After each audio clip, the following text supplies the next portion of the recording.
Hello everyone, welcome to the daily editorial analysis of the Assam Tribune newspaper. Before starting the analysis, I request you to subscribe the channel for getting the notifications and share to those who might be helpful from this analysis.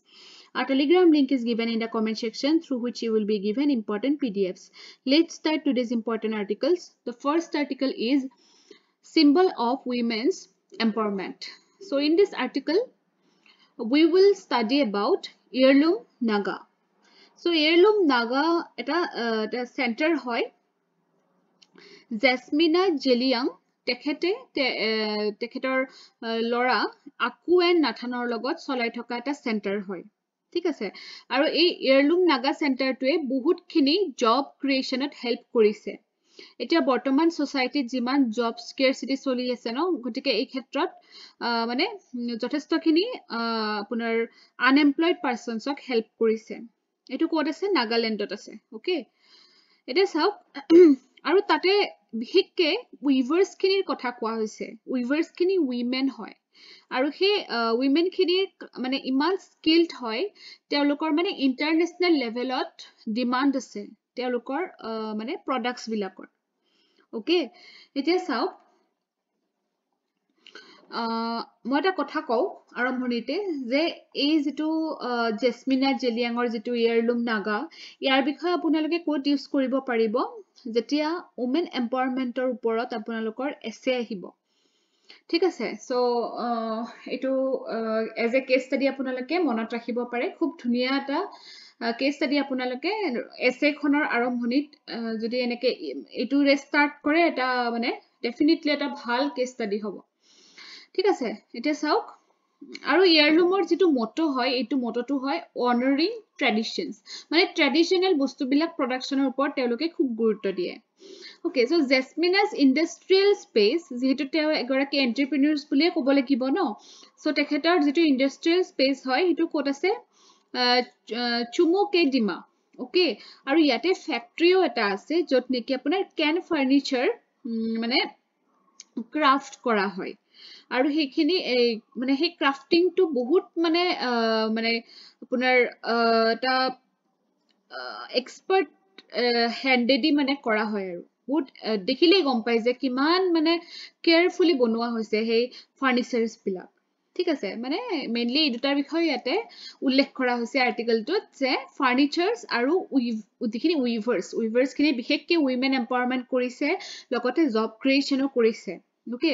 আৰু ইয়াতে এটা কথা উল্লেখ কৰিছে যে হে Heirloom চেণ্টাৰটোত কিছুমান বস্তু ৰখা হৈছে যেনেকৈ antique pieces of wood carvings beads hair neck pieces যিবিলাক নেকি হে নাগা উইমেন বিলাকে এনসিয়েন্ট পিৰিয়ডত ইউজ কৰিছিল গতিকে এটা মিউজিয়াম যেনো হৈছে হে Heirloom চেণ্টাৰটো ওকে সো আৰু এটা কথা কও যে নাগা যেটো তেখেতসকলৰ হিষ্ট্ৰী আছে সেই হিষ্ট্ৰীত কি কৰিছিল উইমেন বিলাকে women of their tortured dreams when they are told that their loved ones have died in an intertribal warfare যে তেওঁলোকৰ মৰমৰ মানুহবিলাক যেনেকুৱা ধৰক তেওঁলোকৰ হাজবেন্ড হ'ব পাৰে তেওঁলোকৰ দেউতাক হ'ব পাৰে তেওঁলোকৰ লৰা হ'ব পাৰে যেতিয়া মানে সেই এটা ইনসাৰ্জেন্ট সেই দৰে যেতিয়া এটা হেয়া হৈছিল কন্ডিশন হৈছিল তেতিয়া তেওঁলোকৰ সেই মৰমৰ মানুহবিলাক হেৰাই গৈছিল আৰু তেওঁলোকে যেন সেই উইভিঙৰ মাজেদি তেওঁলোকৰ কথাখিনি তেওঁলোকৰ ফিলিংস খিনি সেই উইভিঙৰ মাজতে তেওঁলোকে মানে প্ৰকাশ কৰিছিল আমি যেনেকৈ লিখি প্ৰকাশ কৰো কথাবিলাক তেওঁলোকে সেই থ্ৰু দিয়াৰ উইভিং তেওঁলোকে সেই ড্ৰিমছ বিলাক তেওঁলোকে এক্সপ্ৰেছ কৰিছিল so it's of those headgears and spears and those have their own stories to tell so ebilak kotha ebilak bostu teloke tate khub dhuniake rakhise like a museum gotike yate mane bahut keta perspective ase ei article tut gotike khub dhunia article eta asile aru ki hol recently hey chumukkedima jitu place ase hey place tut eta 3 দিনিয়া literature festival হৈ গল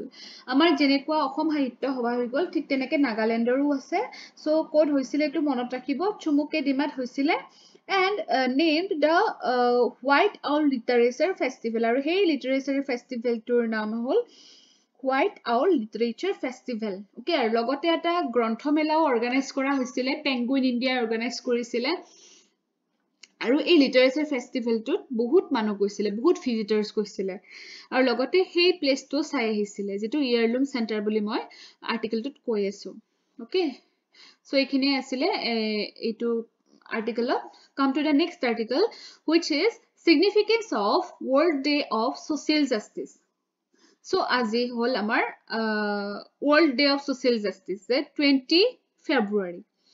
এতিয়া ইয়াতে কেইটামান কি প্ৰিন্সিপলস দি দিছো যে world day social জাস্টিসৰ কিছুমান কি প্ৰিন্সিপলস আছে যেনেকুৱা ধৰক ট্যাকলিং পভাৰ্টি এক্সক্লুজন আনএমপ্লয়মেন্ট এইবিলাক নোহোৱা কৰা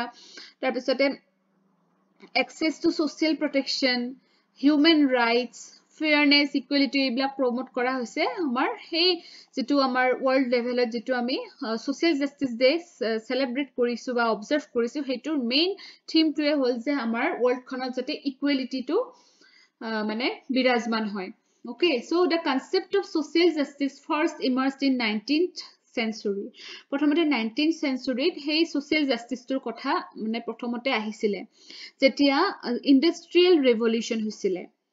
আৰু সেইখিনি সময়ত মানে ধৰক যিখিনি ওয়াৰ্কাৰ্স আছিলে তেওঁলোকৰ ওপৰত অকমান এক্সপ্লয়টেশন টাইপ হৈছিলে কাৰণ তেওঁলোক দুৰ্বল আছিলে গতিকে হেইটো যাতে নহয় তাৰ কাৰণে এই সোশ্যাল জাস্টিসৰ কনসেপ্টটো আহি গৈছিলে মানুহৰ মাজত ঠিক আছে এতিয়া চাওক সোশ্যাল জাস্টিস হে আপোনাৰ কনসেপ্টটো আমাৰ ইউপিএসসি সিলেবাসৰ এটা মেইন এটা টপিক হয় কিন্তু সোশ্যাল জাস্টিস বুলি এটা লিখাই আছে গতিকে এটো এটা ইম্পৰ্টেন্ট টপিক হ'ব আপোনালোকৰ কাৰণে সো আমাৰ পাঁচটা প্ৰিন্সিপলস থাকে সোশ্যাল জাস্টিসৰ যেনেকুৱা এক্সেস টু ৰিসোৰ্স বিলাক accessible হ'ব লাগে ইকুইটি পাৰ্টিসিপেশন হয়নে পাৰ্টিসিপেশন তো কৈয়ে থাকো মই তাৰছত ডাইভাৰ্সিটি ল্যাঙ্গুৱেজ ডাইভাৰ্সিটি হ'ব পাৰে হয়নে বা হেই বুলি যদি আপুনি মানুহজনক মাৰ্জিনালাইজেশনত লৈ যায় হেতু বেয়া কথা গতিকে সবকে সব ল্যাঙ্গুৱেজ হওক সব ৰিলিজন হওক সব কাষ্ট হওক সবকে ইকুৱেল ইম্পৰ্টেন্স দিব লাগে তাৰছত ডাইভাৰ্সিটি হয়নে হিউম্যান ৰাইটস সো এইবিলাক বস্তু আপোনাৰ পাঁচটা প্ৰিন্সিপলস বুলি ধৰা হৈছে সোশ্যাল জাস্টিসৰ এটা চাওক ইউএন জেনাৰেল এসেম্বলিয়ে ফেব্ৰুৱাৰী 22 কি বুলি কৈছিলে যে world day of social justice হিচাপে সেলিব্ৰেট কৰিছিলে আৰু প্ৰথম ইউএনএ এটো অবজাৰ্ভ কৰিছিলে ইন দা ইয়াৰ অফ 2009 ঠিক আছে আৰু প্ৰত্যেক বছৰে এটা এটা থিম লোৱা হয় কিন্তু এই ডেটোৰ কাৰণে যেনেকৈ আমাৰ এনভায়ৰনমেন্টেল থিম থাকে এই সোশ্যাল জাস্টিস ডেটোৰ কাৰণেও থিম থাকে একোটা সো এই বছৰৰ থিমটো হল empowering inclusion bridging gaps for social justice so যেটো ইনক্লুজন মানে তো জানে আপোনালোকে সকলোকে যেটো সামৰি লোৱা হয় হেতুক এম্পাৱাৰ কৰিব দিছে আৰু যে bridging gaps for social justice যে inequalities বিলাকৰ মাজত আমাৰ gaps বিলাক bridge কৰিব লাগে so that আমাৰ social justice to continue হয় so the World Day of Social Justice supports several UN sustainable development goals এটা SDGs কিনি তো জানে গটিকে SDG 1 ত কি আছে আমাৰ no poverty আছে SDG 5 ত আছে আমাৰ gender equality SDG 8 ত আছে decent work and economic growth এটা আপুনি হে ইন্ডাস্ট্ৰিত যে আপোনাৰ লেবাৰ খিনিক এক্সপ্লইট কৰিছিল এটোৰ লগত আপুনি তুলনা কৰিব পাৰে সো SDG 8 ত কি আছে আমাৰ decent work and economic growth SDG 10 ত আছে reduced inequalities গটিকে এই বহুত কেইটা SDG সামৰি লয় আমাৰ আপোনাৰ এই সোশ্যাল জাস্টিসৰ কনসেপ্টৰ ভিতৰত সো আমাৰ UNGA ৰিকগনাইজ কৰে কি recognizes that social development and social justice are indispensable for the achievement and maintenance of peace and security or in absence of respect for all human rights and fundamental freedoms যে আমাৰ ডেভেলপমেন্টৰ লগত justice মানে social জাস্টিসৰ এটা উতঃপুত সম্পৰ্ক আছে মানে যদি আপোনাৰ ইকুৱেলিটি নাথাকে তেতিয়া আমাৰ ডেভেলপমেন্টও নহয় কাৰণ এজ এ হোল যেতিয়া আপোনাৰ ডেভেলপ হ'ব লাগে তেতিয়া প্ৰত্যেকটো সেকশনৰে ডেভেলপ হ'ব লাগে তেতিয়াহে মানে কি হ'ব তেতিয়াহে মানে এটা ম্যাক্ৰো লেভেলত আমাৰ ডেভেলপমেন্ট হোৱা বুলি ক'ব পৰা যায়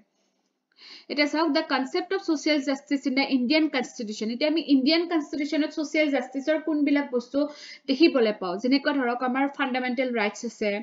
preamble ase, DPSP ase. Ebilake hodai bisare je amar India khon not hodai equality thakok. মানে সকলে সমান সুবিধা পাওক সকলোৰে ইকোনমিক স্ট্যান্ডাৰ্ড টু উন্নত হোক হেতু বিচাৰে ন তাৰপিছত চাওক আৰু ইয়াতে এটা এক্সাম্পল দিছে যে আমাৰ যেটো কেশৱানন্দ ভাৰতী কেছ হেটো কি কৰিছিল যে social justice as a part of basic structure যে সোশ্যাল জাস্টিস আমাৰ জানে তো কেশৱানন্দ ভাৰতী কেছটোৱে বেসিক স্ট্ৰাকচাৰ বিলাক মানে এমেন্ডমেন্ট কৰিব নোৱাৰে বুলি কৈছিলে which are the core values of our constitution গতিকে সোশ্যাল জাস্টিস টুকো হেনেকে এটা বেসিক স্ট্ৰাকচাৰ বুলি তেওঁলোকে কৈছিলে এটা সব every year April 14 On April 14, India commemorates the birth anniversary of Dr. Bhimrao Ramji Ambedkar as Equality Day. The 14 April took 14 April Bhimrao Ramji Ambedkar jijone ki asil tekhet je amar constitution khonor architect asile aru tekhetor birth anniversary to Equality Day hisabe ami mane palon koru. আৰু এটো কথা মনত ৰাখিব এইটো বছৰত 134th sorry আপোনাৰ হেয়া হ'ব বাৰ্থডে হ'ব তেখেতৰ আম্বেদকাৰৰ ওকে আৰু আমাৰ অসমে কি কৰিছে Assam government social welfare department has been implementing various flagship schemes for women and child development যেহেতু সোশ্যাল জাস্টিসৰ ভিতৰত পৰে গতিকে অসম গভৰ্ণমেন্টে কি কৰিছে সোশ্যাল জাস্টিসৰ কাৰণে আপোনালোকৰ কোৱেশ্চন আহি যাব পাৰে যে হোৱাট ইজ সোশ্যাল জাস্টিস মানে আমাৰ নেশনাল ষ্টেট লেভেলত আমাৰ হে সোশ্যাল জাস্টিসৰ কাৰণে কি মানে স্কিমছ লোৱা হৈছে কাৰণ এতিয়া ডাইৰেক্টলি স্কিমছৰ কোৱেশ্চন আহি যায়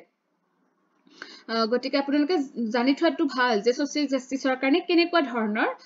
স্কিমছ লৈছে এতিয়া অসম গভৰ্ণমেন্টৰ বিশেষকে উইমেন চাইল্ড ডেভেলপমেন্ট এইবিলাকৰ ক্ষেত্ৰত যিখিনি স্কিমছ আছে সেইখিনি আপোনালোকে জানি থৈ দিব Come to the last article, inland waterways. So, এই বিষয়ে মই আগতেও কভাৰ কৰিছো তথাপিতো আজিও এবাৰ ৰিভিজন কৰি দিম এটা চাব এতিয়া কি হৈছে আমাৰ ইনল্যান্ড ওয়াটাৰৱেজ এটা ইনল্যান্ড ওয়াটাৰৱেজ টাৰ্মিনেল এটা ইনঅগ্ৰেচন কৰা আছে যোগীঘোপাত আৰু এটো এটা মানে কি হয় এটা ওয়েলকাম স্টেপ হয় হয়নে নহয় ইন্টাৰনেশনাল ওয়াটাৰৱেজ হাব এটা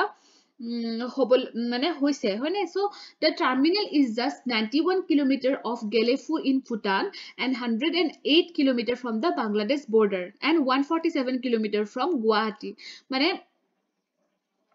আপোনাৰ border countriesৰ লগতো মানে সহজে কি ট্ৰেড কৰিব পাৰিব মানে so the terminal will play a key role in facilitating trilateral ties with Bangladesh and Bhutan গতিকে এটা trilateral tie এটা হবলে মানে এটো খুব এটা important step hold মানে okay so states inland water transport has seen some long term interventions since 2014 rupees 1018 crore has been invested in developing the state's inland water sector with some visible improvements এটা চাওক হয় কৰিছে বহুতখিনি কৰিছে কিন্তু কৰাৰ আগতে মানে আসলতে কিছুমান বস্তু কমন প্ল্যানিং কৰি বা এটা ডিসকাশন কৰিব লাগে কাৰণ কেতিয়াবা কি হৈ যায় ইমান ডাঙৰ কিছুমান মানে ফান্ড আপোনাৰ ইনভেস্ট কৰা যায় কিন্তু হেইমতে আউটপুটটো নাহে ফৰ এক্সাম্পল যদি আমি কব যাও যেটো ৰো ভেজেলস কৰা হৈছিল ন ৰো ভেজেল ইনফ্ৰাষ্ট্ৰাকচাৰটো কৰা হৈছিল আপোনাৰ গুৱাহাটী ধুবৰী আৰু মাজুলীত কৰা হৈছিল আপোনালোকে যদি কাৰেন্ট এফেয়াৰ্স পঢ়ি আছে কিছু বছৰৰ পৰা আপোনালোকে জানিছে কিন্তু এটো ফেইল হৈ গৈছিল কাৰণ মানে তাৰ লগত ৰিলেটেড যিখিনি ক্ৰিটিক্যাল এসপেক্টস সেইখিনি মানে কনসিডাৰ কৰা হোৱা নাছিল সেই ৰো ভেজেলৰ যেটো ইনফ্ৰাষ্ট্ৰাকচাৰ কৰা হল গতিকে তাতে ওয়েস্ট হৈ গল ন এই এক্সপেন্ডিচাৰ খিনি So another critical aspect concerning waterways is the navigability of rivers aru navigability is the most important thing say jodi sediment bahut hoi jay tetia navigable nohobo no hey rivers khonot gotike heito sabo lagibo that needs to be addressed effectively if necessary by dredging the roots of the vessels aru dorkar hole dredging o koribo lagibo pare etia okoman inland water bikhoye ko je inland waterways are navigable water bodies located within the boundaries of a country যে আমাৰ কান্ট্ৰিৰ বাউন্ডাৰী ভিতৰত যিখিনি navigable water body আছে তাকে আমি কও inland water way বুলি কও আৰু ইন্ডিয়াৰ আপোনাৰ in about 14500 kilometres of navigable water way আছে আৰু নেশনাল ওয়াটাৰৱেজ এক্ট 2016 মতে আমাৰ 111 নেভিগেবল ওয়াটাৰ কোৰ্সেস আছে okay and declared them national inland waterways so 111 মতে হিব ইয়াৰ বেনিফিটস কি আছে inland water way benefits বিলাক হল cost effective হয় আমাৰ roadway বা railway transportতকে হয়নে আমাৰ কি হয় waterway টো ভালেখিনি cost effective হয় হয়নে cheap হয় তাৰপিছত ecologically sustainable so a study by the World Bank found that inland water transport emits 10 times less carbon dioxide per ton kilometer যে carbon dioxide to কমকে emit হয় তাৰপিছত elevation of congestion on roads and railways congestion to কম হয় এই যে আমাৰ জাম হয় কিবা হয় এনেকুৱা ধৰণৰ বস্তুবিলাক তাতে নহয় তাৰপিছতে ৰিজিয়নেল এণ্ড ইণ্ডাষ্ট্ৰিয়েল ডেভেলপমেণ্ট হয় যদি আপোনাৰ কি হয় যেটো আমাৰ ইনল্যান্ড ৱাটাৰৱেটো যদি ডেভেলপ হয় তাৰপিছত টুৰিজম এণ্ড এমপ্লয়মেণ্ট জেনেৰেশ্যন হয় এমপ্লয়মেণ্ট জেনেৰেশ্যনো হয় আৰু টুৰিষ্ট বিলাকেও এইবিলাক মানে আপোনাৰ যেটো ৱাটাৰৱে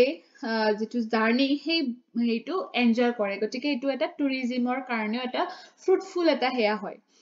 challenges কিছুমান আছে যেনেকুৱা মই ক'লো এটা নেভিগেশনাল হাজাৰ্ডছ সেডিমেন্ট কিছুমান জমা হৈ পেলাই কেতিয়াবা সেই জাহাজখন চলিব নোৱাৰা কন্ডিশন হৈ যায় গতিকে হেতু এটা চ্যালেঞ্জ থাকে তাৰপিছত এনভায়ৰনমেন্টাল কনসাৰ্নছ থাকিব যেনেকুৱা ধৰক এতিয়া জাহাজখন চলা নাই তাৰ কাৰণে ড্ৰেজিং কৰি দিছে হয়নে গতিকে হেতু কৰাৰ ফলত কি হ'ল তাৰ যেটো অৰিজিনাল হেয়া আছিল নেচাৰ আছিল নদীখনৰ হেতু হেৰাই দিলে তাৰপিছত ৰিভাৰ চেনেলাইজেশ্যনো কৰে আজিকালি গতিকে সেই বিলাকেও মানে এনভায়ৰনমেন্টৰ এগেইনষ্টত কাম কৰা যেন হয় তাৰপিছত water variability so diversion of water for irrigation industrial and other needs reducing the flows in the rivers resulting in the reduction of depth and shoal formations কাৰণ water uses বহুত আছে হয়নে নহয় গতিকে হেতু এটা চ্যালেঞ্জ হয় তাৰপিছতে স্কিলড ওয়াৰ্কফোৰ্সৰ অভাৱ আছে মানে তাৰপিছতে প্ৰাইভেট সেক্টৰ পাৰ্টিসিপেশন টু কম হৈ আছে যিমানখিনি হ'ব লাগিছিলে তাৰপিছত ৰেগুলেটৰী আৰু পলিসি গেপছ আছে যিখিনি পলিসি লৈছে সেইখিনি হয়তো ইমপ্লিমেন্টে কৰা নাই এতিয়া আমাৰ গভৰ্ণমেন্টৰ ফালৰ পৰা কিছুমান স্কিমছ লৈছে যেনেকুৱা maritime India vision 2030 Jalmarg Vikas project Sagarmala programme interlinking of river programmes এইখিনি আপোনালোকে ধুনিয়াকে হেড পঢ়ি লব যিখন মই পিডিএফ দিম গ্ৰুপত পঢ়ি লব আপোনালোকে এখন তাৰপিছত চাব way forward streamline the governance of inland waterways যে এইটো আসলে নীতি আয়োগে ৰিকমেন্ড কৰিছে যে ষ্ট্ৰীমলাইন কৰিব লাগে তাৰপিছতে ইজ ৰেষ্ট্ৰিকশনস অন ৰিভাৰ সি মুভমেন্টৰ যাতে এই ৰেষ্ট্ৰিকশন বিলাক কমাই দিয়া হয় তাৰপিছত ইনল্যান্ড ৱাটাৰৱে ট্ৰান্সপোৰ্ট হাব কিছুমান ক্ৰিয়েচন কৰিব কৈছে বিশেষকৈ নৰ্থ ইষ্টত মানে তাৰপিছতে স্ট্ৰেংথেন পাব্লিক প্ৰাইভেট পাৰ্টনাৰশ্বিপ ইয়াতে আপুনি যিখিনি চ্যালেঞ্জেস দিছিলে সেইখিনিকে আপুনি ইয়াতে সলভ কৰিব ট্ৰাই কৰিব ৱে ফৰৱাৰ্ডত তাৰপিছতে ইয়াতে কিছুমান স্কিম আছে PM Mitra parks mega food park should be located along the inland waterways route to encourage use of national waterways যাতে হেনেকুৱা ধৰণৰ যেতিয়া পাৰ্কস বিলাক পোৰ্টৰ ওচৰে পাছৰে হ'ব তেতিয়া কি হ'ব মানে ট্ৰান্সপোৰ্ট কৰাত সুবিধা হ'ব ওকে আৰু এটা কথা কৈ থৈ দিও যদি কেতিয়া মোৰ ভিডিওস বিলাক অকমান বেছি দীঘল হয় আপোনালোকে স্পীডটো অকমান বঢ়াই চাব পাৰে কিছুমানে হয়তো জানে কিছুমানে নাজানিবও পাৰে যে আমাৰ ইউটিউব চাই থাকিলে এটা আপোনাৰ প্লেবেক স্পীড বুলি এটা হেয়া থাকে আমাৰ অপচন এটা থাকে আপুনি 1.5 2x হেনেকে আপোনালোকে এই স্পীডটো বঢ়াই আপোনালোকে চাব পাৰে যদি কাৰোবাৰ সময়ৰ অভাৱ হয় ঠিক আছে মই কথাখিনি সুবিধাৰ্থে কৈ দিছো যাৰ হাতত কম সময় থাকে তেখেতসকলে অকমান স্পীডত চালেও জাস্ট বস্তুখিনি শুনিলে আমাৰ কি হৈ যায় যে আমি পঢ়াতকে শুনিলে বস্তুবিলাক বেছি সোনকালে মনত থাকে সেই কাৰণে শুনাটো প্ৰয়োজনীয়